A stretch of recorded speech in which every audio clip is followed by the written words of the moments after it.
everyone, welcome back to Let's Talk. My name is John, and today here on the channel, we're going to be talking about 1982's Creepshow and its brand new 4K Blu-ray that just came out from Scream Factory. But before we dive into that, if you are a fan of 4K Blu-ray reviews, movie reviews, lists, and podcasts, we try and do them all here on the channel, and nothing would help this channel out more than by just simply liking this video and subscribing to the channel. So Creepshow was released in 1982. It is directed by George A. Romero. The screenplay was done by Stephen King. It's an anthology horror film broken up into 5 segments with a wraparound story starting in the beginning and end to bookmark the entire thing. And the movie's about 2 hours long, and it was a runaway success back in 1982. With a budget of about $8 million, it ended up making $21 million at the box office and ended up spawning 2 sequels. But this really was George A. Romero and Stephen King's baby. They wanted to pay homage to the horror comics that they grew up with, such as Tales from the Crypt, so they decided to break these up into 5 segments. They're all kind of horror comedies, so they're very lighthearted, but they managed to fill these segments up with some of the biggest names in acting at the time, such as Hal Holbrook, Adrienne Barbeau, who I believe was still married to John Carpenter at the time, a young Ed Harris, and you know he's young because he's still got hair. You get Ted Danson, Leslie Nielsen. At the very beginning of the movie, you have Tom Atkins, and the person who's playing his kid is Joe Hill, who's also the son of Stephen King. And there's a really funny story that I heard where Tom Atkins was on set with Stephen King, and you know, he has to slap him at the very beginning of the movie, and Stephen King was like putting a lot of pressure on Tom Atkins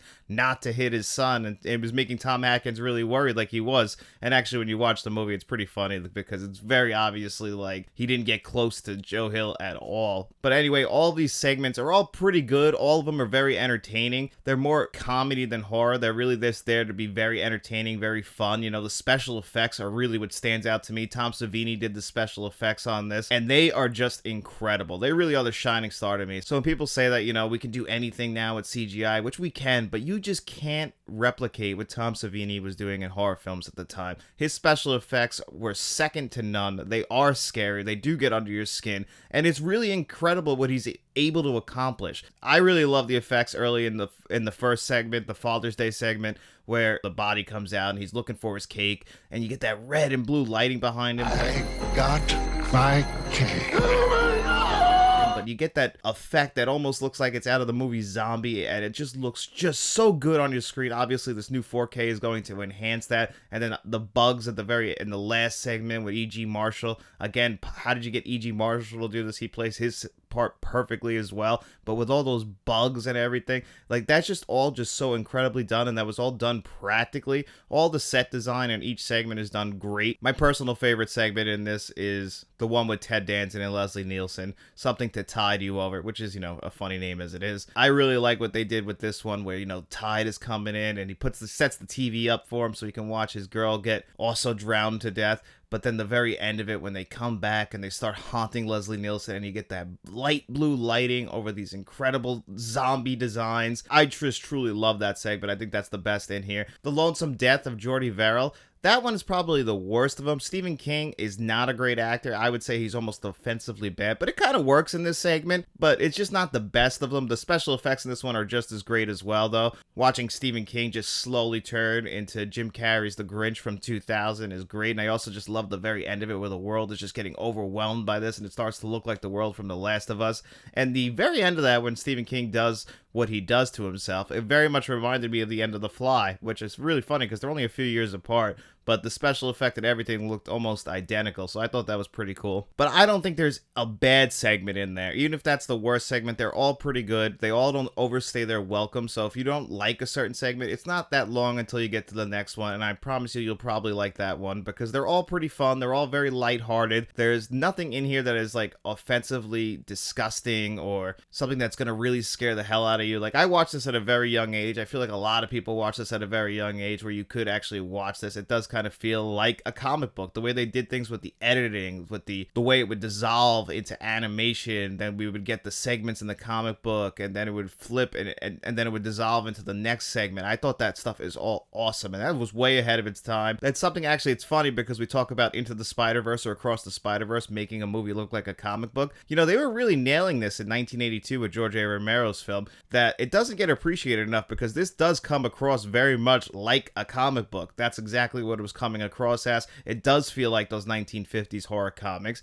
It doesn't feel like you're watching a movie in a sense. It just feels like you're flipping through a comic book, and if you don't like something, you could just flip to the next page. But overall, you really got to check this one out because it's extremely enjoyable. If you haven't seen Creepshow, you're really missing out because it's something that you could just throw on, have a shitty grin on your face for the entire time, and then you put it on your shelf, and the next time you're in a bad mood, you grab it off your shelf, and you watch it again, and you know you're going to have a good time. And I really do think that Creepshow is the best in the trilogy. Creepshow 2 is pretty good. Creepshow 3, I had no connection, I believe, to George A. Romero or Stephen King, so that one's kind of like forgotten about, and I honestly have only seen it once. But the original Creepshow is an absolute stone-cold horror classic that you absolutely have to check out if you haven't seen it. Carrie, The Shining, and Cujo, the creator of Night of the Living Dead and Dawn of the Dead. You'll scream. Now diving into this brand new 4K that was just put out from Scream Factory. Scream Factory actually had put out something like this a few years ago, so this is just an updated version of their previous collector's edition, but this new 4K scan is gorgeous, and they really sprung for all the bells and whistles in here. So you get a really nice slip cover over the outside of the box, which I really do appreciate, and then you pull it off. Now this cover is reversible. I actually put the reversible cover on it because you can switch it to this one if you'd like, but I prefer to have the comic book looking cover. That way I get the best of both worlds when it comes to the covers. You pop it open and you get individual disc design. So really, as far as packaging goes, Scream Factory really didn't hold anything back when it came to this release, which is really awesome because it is a very, very popular horror film. And now your extras are actually going to be spread out between both the Blu-ray disc and the 4K disc, but the audio track is the same on both of them, so they both actually have a brand new Dolby Atmos track, which I thought was really cool because it's very rare that we get an Atmos track on a Blu-ray, but we do get that here. So all the audio commentary tracks are also on both discs, so if you choose to watch the Blu-ray or the 4K, you can do that. The Blu-ray that's in here, the pack-in Blu-ray, is actually the same scan as the 4K, just downgraded to 1080p. But that Blu-ray is still very, very solid. You know, it's not that huge of a difference between the 4K and the Blu-ray. But we get Dolby Vision and HDR10 on this, and that is going to really help to enhance that 4K. This is actually a very colorful movie. They do a lot of stuff like with backlighting with red and blue lights, and that stuff now is going to really pop off your screen in comparison to the Blu-ray. That's what the 4K and the HDR are going to really, the blacks are going to look a little bit deeper. Now the film grain actually is pretty noticeable throughout the Blu-ray, but on the 4K, it's not as noticeable. Certain scenes are at the very beginning of the Stephen King segment. That one, you're going to really notice some grain at the very beginning, and then the same thing at the very beginning of the next scene. I don't know if they had something to do with the transitions where they couldn't edit out the grain enough, but that's the only time that the grain is noticeable on the 4K. The Blu-ray, it's noticeable a little more throughout, but the 4K, for the most part, is steady. It's gorgeous. Everything just looks great on your screen. The Dolby Vision and the HDR10 are really doing their work. And again, this is actually a very colorful movie, believe it or not. So all the colors are going to just pop off your screen. They're going to really look good now. And there's actually an interview with the director of photography who actually saw over this scan. He said that this is exactly how he wanted the film to look. He said this film hasn't looked good since the original cuts of the film when they first got their hands on it. But the film was preserved so well that they were able to go in there and give the definitive edition of this 4K now, because this is exactly how he said, George A. Romero, this is exactly how they wanted the film to look when they originally shot it. So this is absolutely the definitive edition as far as visuals go. The Dolby Atmos track is also really good. It's not the greatest Dolby Atmos track I've ever heard, and I did have a little bit of issues where the dialogue volume, especially in the Father's Day segment, was a little too low compared to the score, which just felt like it was a little too loud. It was mostly noticeable in the Father's Day segment. The rest of the segments really weren't as bad, but the Father's Day segment, I did actually have to turn up the volume, but then when the score would kick in, it would become just too loud and it would overwhelm the entire scene. So that was the only complaints I really had about the Dolby Atmos track, but for the most part, it really is a solid Atmos track. It's just not the best I've ever heard. Now, the extras, there are plenty of extras. Again, they're on both discs. You get a bunch of interviews, not just on the 4K disc, but on the Blu-ray disc. You get 3 audio commentary tracks, which is awesome, so you have your choice of the audio commentary tracks. It's not a full-blown making of documentary. All these are kind of separated into featurettes, so they're not edited together. If they had done that, it would have been, in my opinion, a little bit better, but I just really appreciate having all of these different interviews, all of these different looking backs. You have like a round table with Tom Atkins and a bunch of other people, like people who worked on the movie, and they're making jokes about making the movie and just talking about how cool of a guy George A. Romero was.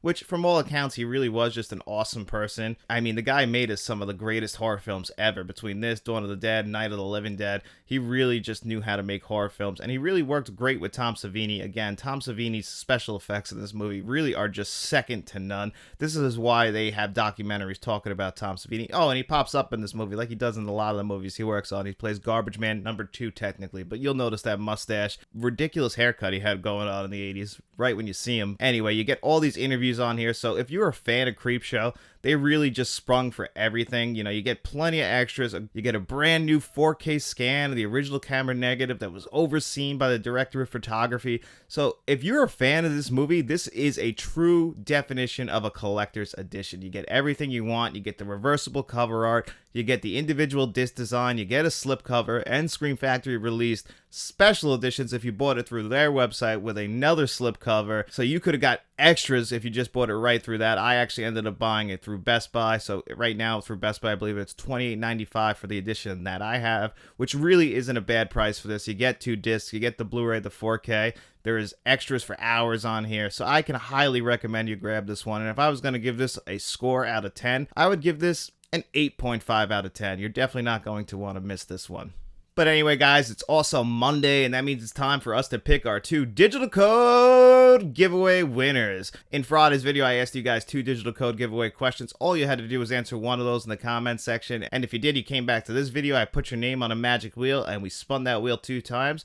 The 2 names it landed on, they are your winner of the digital code giveaway, and they have their choice of the digital codes that you see on your screen before you today. And I asked you guys, what was your favorite Wes Anderson movie, and who was your favorite director working today? And not everyone was a fan of Wes Anderson. I really understand that. You know, you got to really be into his style. He very much is an auteur. He has a very distinct looking style. So if you're not into that, if you're not into how his characters deliver dialogue, he's not for you. But for the most part, a lot of people's favorite films were either Moonrise Kingdom, which I absolutely love Moonrise Kingdom, or I would say probably The Royal Tenenbaums. And then for our other question, we actually got a lot of picks for Guillermo del Toro, which is great because Guillermo del Toro is actually rising on my list as one of my favorite directors. And then a bunch of you guys are also big Tarantino fans like myself, so I absolutely love that. But anyway, I keep rambling on and I'll do this all day. So let's spin this magic wheel and see who our 2 lucky winners are. First wheel spin coming up.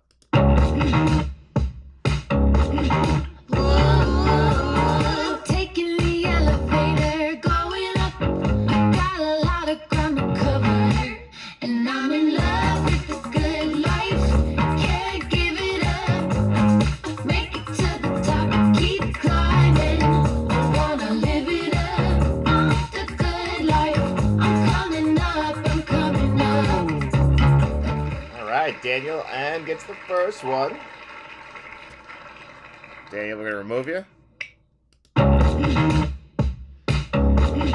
Whoa, taking the elevator, going up. I got a lot of ground to cover, and I'm in love with the good life.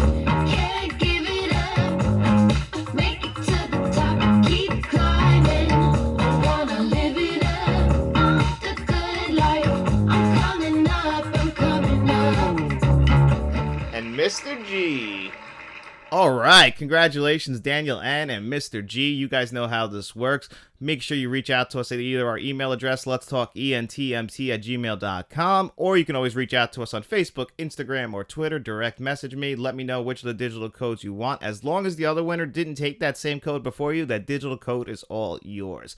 And guys, we announced on Instagram, Twitter, and Facebook also that once we hit 2,000 subscribers, we are going to be doing a physical giveaway of the movie Skinamarink with the slipcover edition. So once we hit 2,000 subscribers, we're going to do that the same exact way we do our digital code giveaway, so I know who wants to be involved in it. So when we get to that point, I'll explain it a little bit more, but we'll put your name on a magic wheel if you want to enter into that giveaway, and we'll spin that bad boy. And then the name it lands on, they will win their physical edition of Skinamarink. So make sure you stay tuned for that. Make sure you come back to this Friday's video, which will be my review of Indiana Jones and the Dial of Destiny for this week's digital code giveaway. So don't feel too bad if you didn't win this week, because we do this every single Friday, which means that there is plenty of chances for you to win a digital code. But anyway, guys, thank you so much for being here with me on another episode of Let's Talk. I really appreciate all of your support. And if you want to keep supporting this channel, nothing supports this channel more than by you just simply liking the video and subscribing to the channel. And then after you're done doing all of that, maybe you want to go out and tell your friends about us.